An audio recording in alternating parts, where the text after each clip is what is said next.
ನಾನ್ ಕೇಳ್ತಾ ಇದ್ದೆ.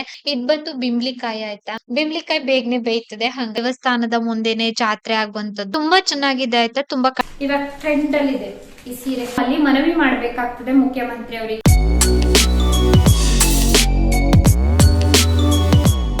ಹಲೋ ಸ್ನೇಹಿತರೆ, welcome back to my channel. ಸೋಮವಾರದ ವ್ಲಾಗ್ ಇದು. ಬೆಳಿಗ್ಗೆನೆ ಮನೆ ಕ್ಲೀನಿಂಗ್ ಎಲ್ಲ ಮುಗಿಸಿ ಸ್ನಾನ ಮುಗಿಸ್ಕೊಂಡು ತಿಂಡಿಗೆ ಬಂದಿದ್ದೀನಿ. ಇವತ್ತು ತಿಂಡಿ ಬ್ರೆಡ್ ರೋಸ್ಟ್ ಆಯ್ತಾ. ಬ್ರೆಡ್ಡಿಗೆ ತುಪ್ಪ ಹಾಕ್ಬಿಟ್ಟು ರೋಸ್ಟ್ ಮಾಡ್ತಾ ಇದ್ದೀನಿ. ಏನ್ ವಿದ್ಯಾ ಅವರೇ ಈ ರೀತಿ ಅಂತ ಕೇಳ್ಬೋದು. ತುಂಬಾ ದಿನಗಳಾಗಿತ್ತು. ನಮ್ಮ ಮನೆಯಲ್ಲಿ ಸಾಮಾನ್ಯವಾಗಿ ನಾನು ಎಲ್ಲಾದ್ರೂ ಒಂದು 2-3 ತಿಂಗಳಿಗೊಮ್ಮೆ ಎಲ್ಲ ಬ್ರೆಡ್ ರೋಸ್ಟ್ ಇರ್ತಾ ಇದ್ದೆ. ಇತ್ತೀಚೆಗೆ ತುಂಬಾ ದಿನಗಳಾಗಿತ್ತು. ನನ್ಗೂ ಕೂಡ ದೋಸೆ ತಿಂದು ಬೇಜಾರಾಗ್ಬಿಟ್ಟಿತ್ತು. ನಮ್ಮನೆಯವ್ರಿಗೂ ಕೂಡ ಇಷ್ಟ ಆಗ್ತದೆ ಬ್ರೆಡ್ ರೋಸ್ಟ್, ಹಂಗಾಗಿ ಮಾಡಿದ್ದೆ. ತಿಂಡಿ ಎಲ್ಲ ತಿಂದು ಒಂದ್ ರೌಂಡ್ ಮನೆ ಕೆಲ್ಸ ಎಲ್ಲ ಮುಗಿಸಿದ್ದಾಯ್ತು. ಹಾಗೆ ನಾನು ಅಡ್ಗೆ ಮಾಡ್ಬೇಕಿತ್ತು. ಇಲ್ಲಿ ಒಗ್ಗರಣೆ ಸೊಪ್ಪು ತರೋದಕ್ಕೆ ಅಂತ ಬಂದೆ. ನೋಡಿದ್ರೆ ಅಷ್ಟೊಂದು ಅಂದ್ರೆ ಚೆನ್ನಾಗೇ ಇರ್ಲಿಲ್ಲ. ಎಲ್ಲ ಫುಲ್ ಒಂಥರ ಚಿಟ್ಟೆ ಚಿಟ್ಟೆ ಬಿದ್ದಾಗಿತ್ತು.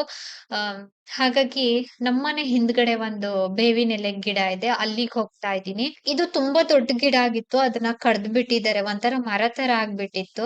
ಹಾಗೆ ಅಕ್ಕನ ಹತ್ರ ನಾನ್ ಕೇಳ್ತಾ ಇದ್ದೆ, ನಿಮ್ಗೂ ಕೂಡ ಬೇಕಾ ಅಂತ. ಅಕ್ಕ ಕಿಟಕಿನಲ್ಲಿ ನನ್ಗೂ ಕೂಡ ಬೇಕು ಅಂತಂದ್ರು. ಅಕ್ಕಂಗೆ ಒಂದು ಕರಿಬೇವನ್ನ ತೆಕ್ಕೊಟ್ಬಿಟ್ಟು ನಾನು ತಗೊಂಡು ಮೇಲ್ಗಡೆ ಬಂದೆ. ಒಂದ್ ಕಡೆ ಅನ್ನಕ್ಕೆ ಇಟ್ಟಿದೀನಿ, ಇನ್ನ ಒಂದ್ ಕಡೆ ನಾನು ಈ ತೊಗರಿ ಬೇಳೆ ಎಲ್ಲ ಬೇಯೋದಕ್ಕೆ ಇಟ್ಟಿದೀನಿ. ಇದ್ ಬಂದು ಬಿಂಬ್ಳಿಕಾಯಿ ಆಯ್ತಾ. ನಮ್ಮ ಮನೆಯಲ್ಲಿ ಒಂದು ಮರ ಇದೆ, ಬಿಂಬ್ಳಿಕಾಯಿ ಮರ. ತುಂಬಾ ಅಪರೂಪಕ್ಕೆ ನಾನು ಬಿಂಬ್ಳಿಕಾಯಿ ಸಾರು ಮಾಡ್ತಾ ಇದ್ದೀನಿ. ಇದಕ್ ಮತ್ ಏನ್ ಹೇಳ್ತಾರೆ ಅಂತ ಗೊತ್ತಿಲ್ಲ. ಇದು ಹುಳಿಯಾಗಿರ್ತದೆ ಆಯ್ತಾ. ಇಲ್ಲಿ ನಾನು ಮಸಾಲೆ ರುಬ್ಬಿದ್ದೆ, ಮಿಕ್ಸಿನಲ್ಲೇ ರುಬ್ಕೊಂಡಿದ್ದೆ ಸ್ವಲ್ಪ ಮಸಾಲೆ ಆದದ್ರಿಂದ. ಮಸಾಲೆಗೆ ಏನಿಲ್ಲ, ಈ ಧನಿಯಾ ಬೀಜ, ಜೀರಿಗೆ, ಇನ್ನ ರುಬ್ಬೋದಕ್ಕೆ ಈ ಬೆಳ್ಳುಳ್ಳಿ, ಈರುಳ್ಳಿ ಎಲ್ಲ ಹಾಕ್ಬೇಕು.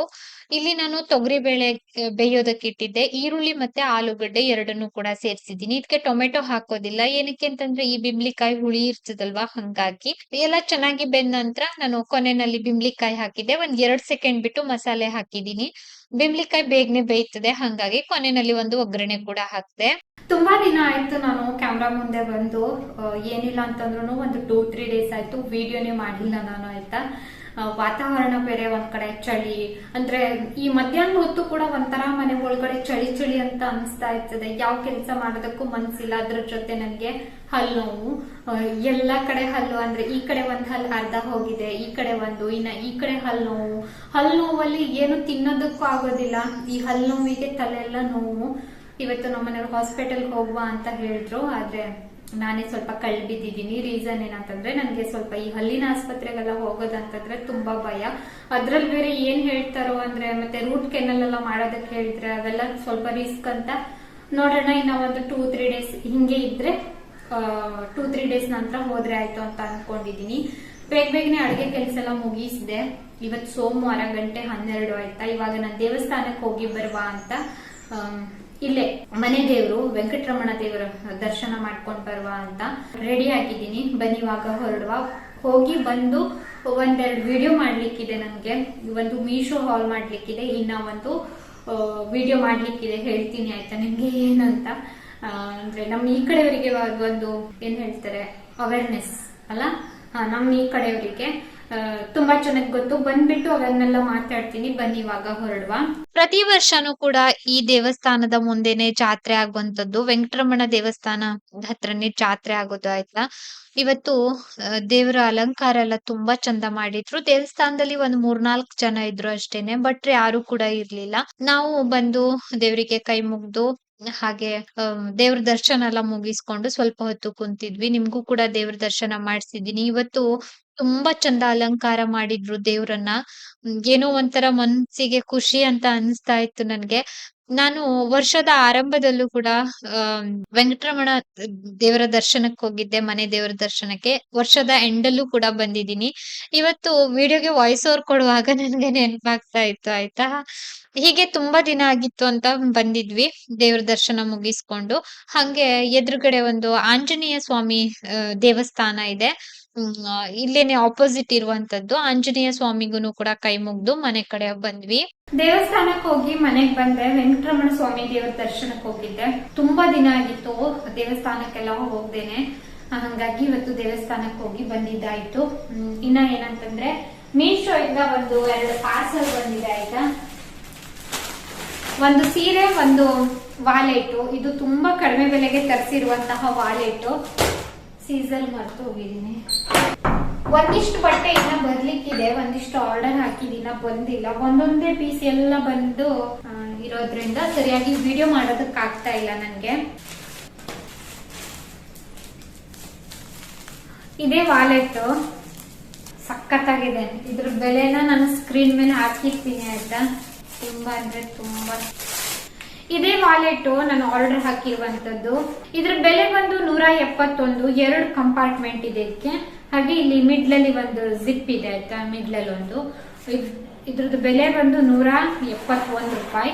ಚೆನ್ನಾಗಿದೆ. ಎಲ್ಲಾದ್ರೂ ಹಿಂಗೆ ಏನಾದ್ರೂ ಚಿಕ್ಕ ಪುಟ್ಟ ಫಂಕ್ಷನ್ಗೆಲ್ಲ ಹೋಗೋದಿದ್ರೆ ಹಿಡ್ಕೊಂಡು ಹೋಗ್ಬೋದು. ಈ ವಾಲೆಟ್ ಅನ್ನ ಹತ್ರದಿಂದ ತೋರಿಸ್ತಾ ಇದ್ದೀನಿ. ತುಂಬಾ ಚೆನ್ನಾಗಿದೆ ಆಯ್ತಾ. ತುಂಬಾ ಕಡಿಮೆ ಬೆಲೆಗೆ ಸಿಕ್ಕಿರುವಂತದ್ದು. ಇದ್ರ ಲಿಂಕ್ ಅನ್ನ ನಾನು ಕಾಮೆಂಟ್ ಅಲ್ಲಿ ಪಿನ್ ಮಾಡಿರ್ತೀನಿ, ಹಾಗೆ ಡಿಸ್ಕ್ರಿಪ್ಷನ್ ಅಲ್ಲಿ ಕೊಟ್ಟಿರ್ತೀನಿ. ನೀವು ಬೇಕಂತಂದ್ರೆ ಬೈ ಮಾಡ್ಬೋದು. ನಾನು ಓಪನ್ ಮಾಡ್ಬಿಟ್ಟು ತೋರಿಸ್ತಾ ಇದ್ದೀನಿ. 2 ಕಂಪಾರ್ಟ್ಮೆಂಟ್ ಇದೆ, ಹಂಗೆ ಒಂದು ಚಿಕ್ಕ ಜಿಪ್ ಕೂಡ ಇದೆ ಇಲ್ಲಿ ಒಳಗಡೆ. ಚೆನ್ನಾಗಿದೆ. ಎಲ್ಲಾದ್ರೂ ಚಿಕ್ಕ ಪುಟ್ಟ ಪಾರ್ಟೀಸ್ಗೆಲ್ಲ ತಗೊಂಡು ಹೋಗ್ಬೋದು. ಇನ್ನ ಒಂದು ಡೋಲೋ ಸಿಲ್ಕ್ ಸೀರೆ.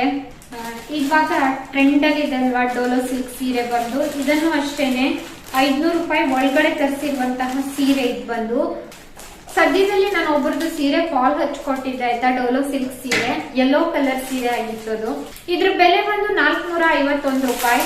ನೋಡೋದಕ್ ಮಾತ್ರ ಚೆನ್ನಾಗಿದೆ. ಇದು ಹೇಗೆ ಅಂತಂದ್ರೆ ಫುಲ್ ಮೆತ್ತಗನ ಮೆಟೀರಿಯಲ್, ಅಂದ್ರೆ ಸ್ವಲ್ಪ ಸಾಫ್ಟ್ ಮೆಟೀರಿಯಲ್ ಅಂತ ಹೇಳ್ತೀವಿ ಅಲ್ವಾ ನಾವು, ಅದೇ ರೀತಿ ಡೋಲೋ ಸಿಲ್ಕ್ ಸೀರೆ ಇವಾಗ ಟ್ರೆಂಡ್ ಅಲ್ಲಿ ಇದೆ ಈ ಸೀರೆ. ಇದರಲ್ಲಿ 2 ಕಲರ್ ಏನೋ ಅವೈಲಬಲ್ ಇದೆ, ಕೊಟ್ಟಿರ್ತೀನಿ ಆಯ್ತಾ ಲಿಂಕ್ ಅನ್ನ. 451. ಇವಾಗ ಒಂದು ಕ್ಲಾತ್ ಮೇಲೆ ಹಾಕ್ಬಿಟ್ಟು ತೋರಿಸ್ತೀನಿ ಈ ಸೀರೆನೂ ಕೂಡ. ಈ ಸೀರೆ ಬಂದು ಡೋಲೋ ಸಿಲ್ಕ್ ಸೀರೆ. ತುಂಬಾ ಚೆನ್ನಾಗಿದೆ. ಒಂಥರ ಸಾಫ್ಟ್ ಮೆಟೀರಿಯಲ್ ಆಯ್ತಾ. ಸೀರೆ ಮೇಲೆ ಈ ತರ ಹೂವ ಎಲ್ಲ ಇದೆ, ಹಾಗೆ ಒಂಥರ ಅಲ್ಲಲ್ಲಿ ಸೀಕ್ವೆನ್ಸ್ ವರ್ಕ್ ಹಾಕಿದ್ದಾರೆ. ಫುಲ್ ಒಂಥರ ಲೈನ್ ತರ ಚೆನ್ನಾಗಿದೆ ಸೀರೆ. ಸರ್ಗು ಕೂಡ ಚೆನ್ನಾಗಿದೆ ಆಯ್ತಾ. ಚಿಕ್ಕ ಪುಟ್ಟ ಈ ಎಲ್ಲಾದ್ರೂ ದೇವಸ್ಥಾನಕ್ಕೆಲ್ಲ ಹೋಗೋದಕ್ಕೆ ತುಂಬಾ ಚೆನ್ನಾಗಿದೆ. ಇದು ಬಂದು ಸರ್ಕು. ಇನ್ನ ಇವಾಗ ನಾನು ತೋರಿಸ್ತಾ ಇರುವಂತದ್ದು ಬ್ಲೌಸ್ ಪೀಸ್. ಇದು ಬಂದು ನನ್ಗೆ ಇನ್ಸ್ಟಾಗ್ರಾಮ್ ಅಲ್ಲಿ ಒಂದು ಮೆಸೇಜ್ ಬಂದಿತ್ತು. ಮಾಸ್ತಪ್ಪ ನಾಯ್ಕ್ ಅವರು ಒಂದು ಮೆಸೇಜ್ ಅನ್ನ ಹಾಕಿದ್ರು. ನನ್ಗೆ ಅವ್ರ ಬಗ್ಗೆ ಅಷ್ಟೊಂದು ಮಾಹಿತಿ ಇಲ್ಲ. ಈ ಹೋರಾಟದಲ್ಲಿ ಅವರು ಕೂಡ ತುಂಬಾ ಭಾಗವಹಿಸಿದ್ದಾರೆ ಅಂತ ಮಾತ್ರ ನಾನು ಹೇಳ್ಬಲ್ಲೆ. ನನ್ಗೆ ಅಂದ್ರೆ ಜಾಸ್ತಿ ಗೊತ್ತಿಲ್ಲ ಆಯ್ತಾ. ಅವರು ಮೆಸೇಜ್ ಹಾಕಿದ್ರು ಏನಂತಂದ್ರೆ, ಈಗಾಗಲೇ ಬಹಳಷ್ಟು ಜನಕ್ಕೆ ಗೊತ್ತಿರಬಹುದು ಈ ಹೊನ್ನಾವರ, ಕುಮಟಾ, ಮುರುಡೇಶ್ವರ, ಇನ್ನ ಗೇರ್ಸೊಪ್ಪ ತುಂಬಾ ಊರು ಅವರಿಗೆಲ್ಲಾನು ಗೊತ್ತಿರಬಹುದು. ಸಿದ್ದಾಪುರ ಈ ಕಡೆ ಜನಕ್ಕೆಲ್ಲ ಗೊತ್ತಿರಬಹುದು. ಗೇರ್ಸೊಪ್ಪ ಹತ್ರ ಅಲ್ಲಿ ಡ್ಯಾಮ್ ಇದೆ ಅಲ್ವಾ, ಅಲ್ಲಿ ಶರಾವತಿ ಪಂಪ್ ಸ್ಟೋರೇಜ್ ಮಾಡ್ಬೇಕು ಅಂತ ಆಲ್ರೆಡಿ ಜಾರಿಗೆ ತಂದಿದ್ದಾರೆ ಸರ್ಕಾರದ ಅವರು ಆಯ್ತಾ. ಇದು ಅಂದ್ರೆ ನಮ್ಮ ಈ ಕಡೆಯವರಿಗೆ ತುಂಬಾ ಹಾನಿ ಮಾಡ್ತಿದೆ. ಈಗಾಗಲೇ ನಾನು ಒಮ್ಮೆ ವಿಡಿಯೋನ ಹಾಕಿದ್ದೆ ಇದ್ರ ಬಗ್ಗೆ. ತುಂಬಾ ಜನಕ್ಕೆ ಗೊತ್ತಿರಬಹುದು. ಇದರಿಂದ ನಮ್ಗೆ ಬೆನಿಫಿಟ್ಸ್ ಏನು ಕೂಡ, ಲಾಭ ಏನು ಕೂಡ ಇಲ್ಲ ನಮ್ಗೆ ಇದರಿಂದ. ಅಂದ್ರೆ ತುಂಬಾ ನಷ್ಟಗಳಾಗ್ತಿದೆ. ಈಗಾಗಲೇ ನಾನು ಒಂದು ವಿಡಿಯೋ ಕೂಡ ಮಾಡಿದ್ದೆ ಅದ್ರ ಬಗ್ಗೆ. ಇವಾಗ ಏನ್ ಹೇಳೋದಕ್ಕೆ ಎಲ್ಲರೂ ಹೊರಟಿದ್ದಾರೆ ಅಂತಂದ್ರೆ, ಲಾಸ್ಟ್ ಟೈಮ್ ಗೇರ್ಸೊಪ್ಪದಲ್ಲಿ ಒಂದು ಚಳವಳಿ ನಡೆದಿತ್ತು. ಅಂದ್ರೆ ಇದ್ರ ಬಗ್ಗೆ ಮೀಟಿಂಗ್ ಕರೆದಿದ್ರು. ಅವಾಗೆಲ್ಲ ಹೋಗಿ ತುಂಬಾ ಜನ ಫಾರಂ ಅನ್ನ ತುಂಬಿಟ್ಟು ಬಂದಿದ್ರು. ನಮ್ಗೆ ಈ ಪಂಪ್ ಸ್ಟೋರೇಜ್ ಅನ್ನ ಇಲ್ಲಿ ಜಾರಿಗೆ ತರೋದು ಇಷ್ಟ ಇಲ್ಲ ಅಂತ ಹೇಳಿ ಸಾಕಷ್ಟು ಜನ ಅಲ್ವಾ ರೀ, ಸಾಕಷ್ಟು ಜನ ಇದ್ರ ಬಗ್ಗೆ ಅಂದ್ರೆ ಧ್ವನಿ ಎತ್ತಿದ್ರು. ಇದನ್ನ ಮಾಡೋದ್ರಿಂದ ನಮ್ಗೇನು ಲಾಭ ಇಲ್ಲ, ತುಂಬಾ ನಷ್ಟ ಆಗ್ತದೆ ಅಂತ ಹೇಳ್ಬಿಟ್ಟು.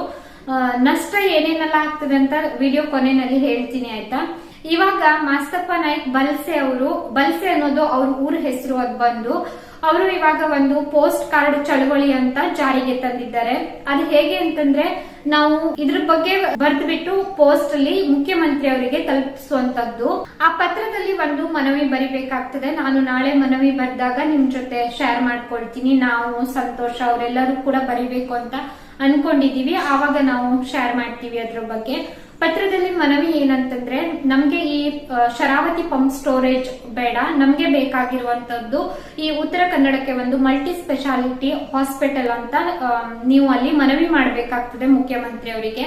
ಇದನ್ನ ಈ ಯಾರಿಗೆಲ್ಲ ಸಲ್ತದಲ್ವಾ, ಈ ಪಂಪ್ ಸ್ಟೋರೇಜ್ ಮಾಡೋದ್ರಿಂದ ಎಷ್ಟು ಜನಕ್ಕೆ ಹಾನಿ ಆಗ್ತದಲ್ವಾ ಅಷ್ಟು ಜನನು ಕೂಡ ಬರಿಬೇಕು. ಇವರೆಲ್ಲರೂ ಮುಖ್ಯಮಂತ್ರಿ ಅವರಿಗೆ ಒಂದು ಮನವಿ ಪತ್ರ ಬರಿಬೇಕು ಅಂತ ಹೇಳ್ಬಿಟ್ಟು ಮಾಸ್ತಫಾ ನಾಯ್ಕ್ ಬಲ್ಸೆ ಅವರು ದಯವಿಟ್ಟು ವಿಡಿಯೋ ಮುಖಾಂತರ ನಮ್ಮ ಉತ್ತರ ಕನ್ನಡ ಜನಗಳಿಗೆ ಹೇಳಿ, ಅವರಿಗೂ ಕೂಡ ಗೊತ್ತಾಗ್ಲಿ ಏನೆಲ್ಲ ನಡೀತಾ ಇದೆ ಅಂತ ಹೇಳ್ಬಿಟ್ಟು ಅವ್ರು ಎಲ್ಲರೂ ಕೂಡ ಮುಖ್ಯಮಂತ್ರಿ ಅವರಿಗೆ ಒಂದು ಮನವಿ ಪತ್ರ ಬರೆದ್ರೆ ಅವರಿಗೂ ಕೂಡ ಗೊತ್ತಾಗ್ತದಲ್ವಾ ಉತ್ತರ ಕನ್ನಡದಲ್ಲಿ ಎಷ್ಟೆಲ್ಲ ಒಗ್ಗಟ್ಟಿದೆ ಜನರಲ್ಲಿ ಅಂತ ಹೇಳಿ ಅಂತ ಅವರು ನಮ್ಗೆ ಮೆಸೇಜ್ ಹಾಕಿರುವಂತದ್ದು. ಇನ್ನ ಅವರು ಕ್ಲಿಯರ್ ಆಗಿ ನಮ್ಗೊಂದು ಮಾತು ಹೇಳಿದ್ದಾರೆ, ಏನಂತಂದ್ರೆ ನಿಮ್ಗೆ ಪೋಸ್ಟ್ ಕಾರ್ಡ್ ತರೋದಕ್ಕೆ ಹೋಗೋದಕ್ಕೆ ಆಗ್ತಾ ಇಲ್ಲ ಅಂತಂದ್ರೆ ನಾವು ಒಂದು ನಂಬರ್ ಅನ್ನ ಕೊಟ್ಟಿರ್ತೀವಿ, ಫೋನ್ ನಂಬರ್ ಕೊಟ್ಟಿರ್ತೀವಿ, ನೀವು ಕಾಂಟ್ಯಾಕ್ಟ್ ಮಾಡಿ.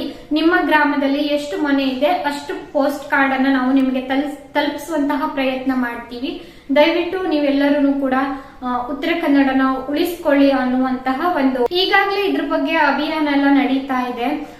ಎಷ್ಟೋ ಲಕ್ಷ ಪೋಸ್ಟ್ ಕಾರ್ಡ್ ಅನ್ನ ಆಲ್ರೆಡಿ ಬರೆದು ತಲುಪಿಸ್ತಿದಾರಂತೆ ಈ ಕಾಲೇಜ್ ಮಕ್ಕಳ ಹತ್ರ, ಸ್ಕೂಲ್ ಮಕ್ಕಳ ಹತ್ರ ಎಲ್ಲಾನು ಕೂಡ. ಇವಾಗ ಅಂದ್ರೆ ತುಂಬಾ ಜನಕ್ಕೆ ಇದ್ರ ಬಗ್ಗೆ ಗೊತ್ತಿರೋದಿಲ್ಲ ಅಲ್ವಾ, ಹಂಗಾಗಿ ಅವರು ವಿಡಿಯೋನಲ್ಲಿ ಹೇಳಿ ಅಂತ ಕೇಳಿರುವಂತದ್ದು. ದಯವಿಟ್ಟು ಒಳ್ಳೆ ಕೆಲಸಕ್ಕೆ ಕೈ ಜೋಡಿಸಿ. ನಾವು ಕೂಡ ನಾಳೆ ದಿನ ಈ ಪೋಸ್ಟ್ ಕಾರ್ಡ್ ಬರೆಯುವಾಗ ನಿಮ್ಗೆ ಅದ್ರ ಬಗ್ಗೆ ಇನ್ನ ಮಾಹಿತಿ ಕೊಡ್ತೀನಿ. ಇದರಿಂದ ನಮ್ಗೆ ತುಂಬಾ ಹಾನಿ ಆಗ್ತಿದೆ. ಇನ್ನೊಮ್ಮೆ ಹೇಳ್ತೀನಿ, ತುಂಬಾ ಜನಕ್ಕೆ ಇದ್ರ ಬಗ್ಗೆ ಏನು ಗೊತ್ತಿರೋದಿಲ್ಲ ಅಲ್ವಾ, ಅವರು ನೀವು ಕೇಳ್ಬಹುದು ಇದರಿಂದ ಏನ್ ಹಾನಿ ಆಗ್ತಿದೆ ವಿದ್ಯಾ ಅವರೇ, ಶರಾವತಿ ಪಂಪ್ ಸ್ಟೋರೇಜ್ ಮಾಡೋದ್ರಿಂದ ಇದನ್ನ ಯಾಕಾಗಿ ಮಾಡ್ತಾರೆ ಅಂತ ನಿಮ್ ತಲೆನಲ್ಲಿ ಒಂದು ಕ್ವಶನ್ ಬರಬಹುದು. ಮೊದಲನೇ ಪಾಯಿಂಟ್ ಏನಂತಂದ್ರೆ ಪರಿಸರ ಹಾನಿ ಆಗ್ತಿದೆ. ಆಲ್ರೆಡಿ ಜಾರಿಗೆ ಬಂದದ್ರಲ್ಲಿ ಗೊತ್ತಾಗಿರೋ ವಿಷಯ ಏನಂತಂದ್ರೆ ಎಷ್ಟೋ ಸಾವಿರ ಮರಗಳನ್ನ ಕಡಿತಾರಂತೆ. ನೆಕ್ಸ್ಟ್ ಏನಂತಂದ್ರೆ ಸುರಂಗ ಮಾಡ್ತಾರೆ ಅಂತ ಹೇಳ್ತಾರೆ. ಅಂದ್ರೆ ಈ ಸುರಂಗ ಮಾರ್ಗ ಮಾಡೋದ್ರಿಂದ ಗುಡ್ಡ ಕುಸಿತೆಲ್ಲ ಆಗ್ತಿದೆ, ಎಷ್ಟೋ ಪ್ರಾಣಿ ಪಕ್ಷಿಗಳಿಗೆ ನೆಲೆನೇ ಇರೋದಿಲ್ಲ. ಈ ಪಂಪ್ ಸ್ಟೋರೇಜ್ ಮಾಡೋದ್ರಿಂದ ನಮಗೆ ಈ ಶರಾವತಿ ನದಿ ಎಲ್ಲ ಇದೆ ಅಲ್ವಾ, ಅಲ್ಲಿ ನೀರಿನ ಮಟ್ಟ ಕಡಿಮೆ ಆಗ್ತದೆ, ಹಾಗೆ ಉಪ್ಪು ನೀರು ಬರ್ತದೆ ಅಂತ ಹೇಳ್ತಾರೆ. ಇನ್ನ ಆ ಪಂಪ್ ಸ್ಟೋರೇಜ್ ಮಾಡುವಾಗ ಅಂದ್ರೆ ಈ ಕೆಮಿಕಲ್ ಎಲ್ಲ ಉಪಯೋಗಿಸೋದ್ರಿಂದ ಜನಗಳಿಗೆ ಹಾನಿ ಆಗ್ತದೆ ಅಂತ ಹೇಳ್ತಾರೆ. ಇವೆಲ್ಲ ಕೇಳ್ಪಟ್ಟಿರುವಂತದ್ದು. ಇನ್ನ ನಮ್ಮ ಉತ್ತರ ಕನ್ನಡ ಕಡೆ ಸಾಮಾನ್ಯವಾಗಿ ಎಲ್ಲರೂ ಕೂಡ ಬಾವಿ ನೀರನ್ನ ಕುಡಿಯುವಂತದ್ದು. ಬಾವಿ ನೀರು ಕೂಡ ಕಡಿಮೆ ಆಗ್ತದೆ ಪಂಪ್ ಸ್ಟೋರೇಜ್ ಮಾಡೋದ್ರಿಂದ. ತುಂಬಾ ಹಾನಿಗಳಾಗ್ತಿದೆ. ಈಗಾಗಲೇ ಮಾಹಿತಿ ತುಂಬಾ ಜನಕ್ಕೆ ಗೊತ್ತಿದೆ, ಏನೆಲ್ಲ ನಮ್ಗೆ ಡಿಸ್ಅಡ್ವಾಂಟೇಜ್ ಗಳಿದೆ, ಏನೆಲ್ಲ ಹಾನಿ ಆಗ್ತದೆ ಅಂತ ತುಂಬಾ ಜನಕ್ಕೆ ಗೊತ್ತಿರುವಂತಹ ವಿಚಾರ. ಹಾಗಾಗಿ ನಿಮ್ಗೆ ಅವರು ಮನವಿ ಮಾಡ್ತಾ ಇದ್ದಾರೆ, ಇಲ್ಲಿ ದಯವಿಟ್ಟು ಒಂದು ಪೋಸ್ಟ್ ಕಾರ್ಡ್ ಬರೆದು ಮುಖ್ಯಮಂತ್ರಿ ಅವರಿಗೆ ತಲುಪಿಸಿ ಒಂದು ಮನವಿ ಮಾಡಿ ಅಂತ. ಏನಂತಂದ್ರೆ ಇತ್ತೀಚಿನ ದಿನಗಳಲ್ಲಿ ಏನು ಅವಶ್ಯಕತೆ ಇದೆ ಅದನ್ನ ಮಾಡೋದಿಲ್ಲ, ಏನು ಅವಶ್ಯಕತೆ ಇಲ್ಲ ಅದನ್ನ ಜಾರಿಗೆ ತರ್ತಾರೆ. ಅದೇನೋ ಗೊತ್ತಿಲ್ಲ. ಒಬ್ಬರ ಧ್ವನಿ ಎತ್ತಿದ್ರೆ ಏನೂ ಆಗೋದಿಲ್ಲ, ಊರೇ ಧ್ವನಿ ಎತ್ತಿದ್ರೆ ಮಾತ್ರ ಏನಾದ್ರೂ ಮಾಡೋದಕ್ಕೆ ಸಾಧ್ಯ. ಅವ್ರ ಏನ್ ಹೇಳ್ತಾ ಇದ್ರು ಅಂತಂದ್ರೆ ಈ ಕರೆಂಟ್ ಉತ್ಪಾದನೆಗೆ ಇದು ಒಂದೇ ದಾರಿ ಅಲ್ಲ ಪಂಪ್ ಸ್ಟೋರೇಜ್ ಮಾಡುವಂತದ್ದು, ಸಾಕಷ್ಟು ಬೇರೆ ಬೇರೆ ದಾರಿಗಳಿರ್ತದೆ. ನೀವು ಕರೆಂಟ್ ಉತ್ಪಾದನೆಗೆ ಈ ಪಂಪ್ ಸ್ಟೋರ್ ಯೋಜನೆ ತಂದು ಅಂದ್ರೆ ಜನಗಳಿಗೆ ಹಾನಿ ಆಗ್ತದೆ ಅಂತ ಅದ್ರಲ್ಲಿ ನೀಟಾಗಿ ಬರೆದು ನಮ್ಗೆ ಒಂದಿಷ್ಟು ಅಂದ್ರೆ ವಿಷಯದ ಬಗ್ಗೆ ಜನರಿಗೂ ಕೂಡ ಅವೇರ್ನೆಸ್ ಬರ್ಲಿ ಹೇಳಿ ಅಂತ ಹೇಳಿದ್ರು. ಇನ್ನ ನಿಮ್ಗೆ ಗೊತ್ತಾಗ್ಲಿಲ್ಲ ಈ ಕಡೆಯವರಿಗೆ ಹೆಚ್ಚಿನ ಮಾಹಿತಿ ಬೇಕು ಅಂತಂದ್ರೆ ನಾನು ಒಂದು ನಂಬರ್ ಕೊಟ್ಟಿರ್ತೀನಿ ಅಲ್ವಾ, ಅವರನ್ನ ಕಾಂಟ್ಯಾಕ್ಟ್ ಮಾಡಬಹುದು. ಅವರು ನಿಮ್ಗೆ ಡೀಟೇಲ್ ಆಗಿ ಎಕ್ಸ್ಪ್ಲೇನ್ ಮಾಡ್ತಾರೆ. ಸಂಜೆ ಕೆಲ್ಸ ಎಲ್ಲ ಮುಗಿಸಿ ಧಾರಾವಾಹಿ ನೋಡ್ತಾ ಕುಂತಿದ್ದೆ. ಇತ್ತೀಚೆಗೆ ನಾನು ಪ್ರೇಮ ಕಾವ್ಯ ಧಾರಾವಾಹಿ ನೋಡ್ತೀನಿ. ಎಲ್ಲಾ ಧಾರಾವಾಹಿನೂ ಕಂಟಿನ್ಯೂ ನೋಡೋದಿಲ್ಲ ಆಯ್ತಾ.